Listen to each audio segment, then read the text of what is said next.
Nivin already വർഷങ്ങൾക്ക് ശേഷത്തിൽ ഭയങ്കര തകർത്ത് ആടി ഒരുപാട് എല്ലാവർക്കും ഭയങ്കര എക്സ്പെക്ട് ചെയ്തിട്ടുണ്ട്.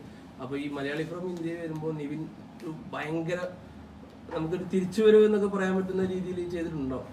പുള്ളി എങ്ങും പോയിട്ടില്ല, പുള്ളി കടവന്തറയിൽ തന്നെ ഉണ്ടായിരുന്നു. പുള്ളി അങ്ങനെയല്ല, സിനിമകൾ ഇപ്പം എന്താണെന്ന് പറയുക, സിനിമകൾ ഇപ്പോഴും വന്നിട്ട് കയറ്റിറക്കങ്ങൾ സംഭവിച്ചുകൊണ്ടിരിക്കും. നമ്മൾ സെലക്ഷൻ്റെ ഒരു ഭാഗമായിട്ടോ ടൈമിൻ്റെ ഒരു ഭാഗമായിട്ടോ അങ്ങനെയൊക്കെ ഈവൻ സംഭവിക്കുന്നതാണ്. അപ്പോൾ ചില സിനിമകൾ ചെയ്തത് വർക്കൗട്ട് ആയില്ല.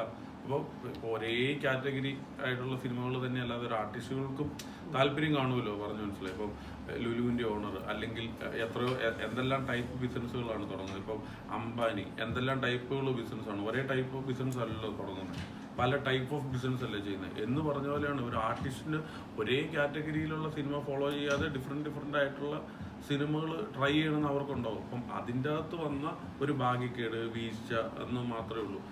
ഉറപ്പായിട്ടും മലയാളി ഫ്രം ഇന്ത്യ എന്ന് പറയുന്ന സിനിമ നിവിന് ആവശ്യമുള്ള നിവിൻ്റെ എല്ലാ മാനറിസങ്ങളും നിവിന് കൂടുതൽ യോജിക്കുന്ന തരത്തിലുള്ളൊരു സിനിമയായിരിക്കും എന്നാണ്. പിന്നെ അതിലുപരി ഒരു നല്ല സിനിമ എന്ന് പറയുന്ന ഒരു സിനിമയും കൂടെ ആയിരിക്കും മലയാളി ഫ്രം ഇന്ത്യ എന്നാണ് ഞങ്ങളൊക്കെ വിശ്വസിക്കുന്നത്. ഈ അനൗൺസ്മെന്റ് ഇറങ്ങിയ സമയത്ത് അന്ന് ഭയങ്കര കോമഡി ആയിരുന്നു ടീച്ചർ ഇറങ്ങിയ സമയത്ത്. ഇപ്പോൾ ടീച്ചർ ഇറങ്ങിയ സമയത്ത് അതിനകത്ത് മൊത്തം മാറി സീരിയസ് ആയിട്ട്. അപ്പൊ അതിന്റെ ഒരു പിന്നിൽ ആരാണ്? അല്ല, അങ്ങനെയല്ല. ഇതെല്ലാം നമ്മളിപ്പോൾ ഒരു അഡ്വർടൈസ്മെന്റിന്റെ ഭാഗമാണല്ലോ. ഒരു സിനിമ ആളുകളിലേക്ക് പെട്ടെന്ന് പോയി റീച്ച് ചെയ്യുക. അപ്പോൾ അതിന്റെ ഭാഗത്ത് നമ്മുടെ ഒരു ഐഡിയയിൽ നിന്ന് ഉണ്ടാകുന്നതാണോ ഇപ്പം ഇങ്ങനത്തെ ഇപ്പം ഈ ടീസറുകളായിക്കോട്ടെ, ട്രെയിലറുകൾ ആയിക്കോട്ടെ, ഒരു സോങ്ങിന്റെ സംഭവം ആയിക്കോട്ടെ, ഇതെല്ലാം ഓരോ ഐഡിയകളിൽ നിന്ന്.